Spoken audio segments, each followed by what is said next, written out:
Hi guys, this is Gaurav. Welcome back to another video. In this video, I'm going to talk about 6 financial questions you should ask to a US universities. Now, trying to wrap up your head around finances in the US is something not even many Americans find it easy. From taxes to paying for university, international students have an even more challenging time when it comes to figuring out the answers.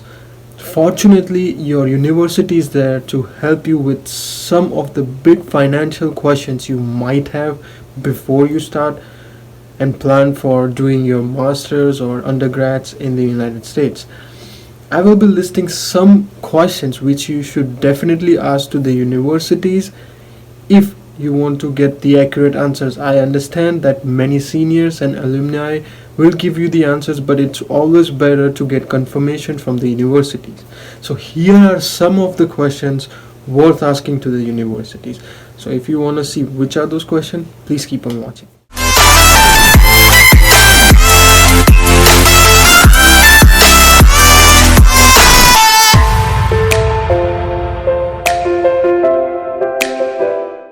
Now, the first question you should ask is what scholarships are available. Many universities have dozens of scholarship options. Beyond that, there are scholarships that you can apply for regardless of what school you go to. Scholarships are often based on country of origin, ethnic background, area of study, and other factors. So you might find something you qualify for. Universities publish all of the scholarships online, and that's a good place to start looking, which is online website of the universities. For more options, check the sites like IEFA and collegescholarship.org. It takes effort, but the rewards are worth it. These are the other scholarships other than the fellowship, assistantships, and everything. You can find the details on collegescholarships.org. So make sure you ask these questions to your university. They will give you all the list of scholarships which they provide in their curriculum. The second question you should ask the university is, how do I pay my university? Every school has its own way of doing things. Every university is different, but expect to pay at the beginning of each semester. It's not like you complete your semester and you pay it later. They might have installment plans during the semester, but you have to pay before the beginning of the semester for the academic studies, for housing, and all the other school fees or health insurance if you have. If you have a US bank account, you can usually pay by check or a direct deposit or anything, or like a wire transfer.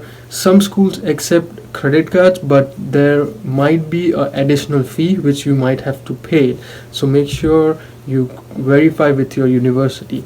If the money is coming from abroad, many schools accept international wire transfer, but again, there will be some additional fees included. And some of the university, they have tie-ups with specific wire transfer companies. So make sure you identify them and ask the university how to proceed. The third question you should ask is, how do I open my bank account? Now, opening bank account is fortunately one of the easiest thing to do when you are an international student. Even though you are only studying for a semester or two, a bank account can save you a lot of money, since you won't be hit with an expensive withdrawal fees from your bank in your hometown. So you should definitely apply for a bank account here. Now, usually bringing your passport, student ID, I-20, or if you have a US driving license, that all documents will be needed to open the account. Now, ask around to see which bank is the best for you, as some of them are less expensive as compared to the other one. But according to me, every bank in United States are good. So I will prefer you to open a bank account which is closest to your residence. So figure out where you are going to stay, and whatever is the closest bank ATM, you should go there, or a bank you should open that account, whether it's PNC, Chase, like many of the Bank of America, they all are good. So in my condition also, PNC was the bank which was closest in Cleveland, so I opened that. When I came to New York, Chase was all around, so I opened Chase account. So it depends on your area, which is closest bank, you open that account. Now the fourth question you should ask is, where can I work? Working while enrolled in a university is a great idea if you can manage your time wisely. You will not only earn some money, but it is also an interesting cultural experience to work with other nationality people. Universities have a variety of jobs available, whether it's working in dining hall or helping fellow students via tech support. Depending on your visa, which will be our student visa, you're generally only allowed to work 20 hours per week, so that your school doesn't suffer with some penalties. But even 20 hours of work could be too much to juggle your studies, especially if you are involved in extracurricular activities as well. If you find yourself pulling all-nighters or failing to maintain a healthy schedule for all your responsibility, maybe working should not be your priority, but it helps you paying your expenses such as living expense and every other luxurious expenses, if you go to restaurant, if you go to shows and everything. So if it's on campus job, you might be able to cover your additional expenses, but if you get scholarships and assistantship positions, you might be able to cover your tuition fees as well.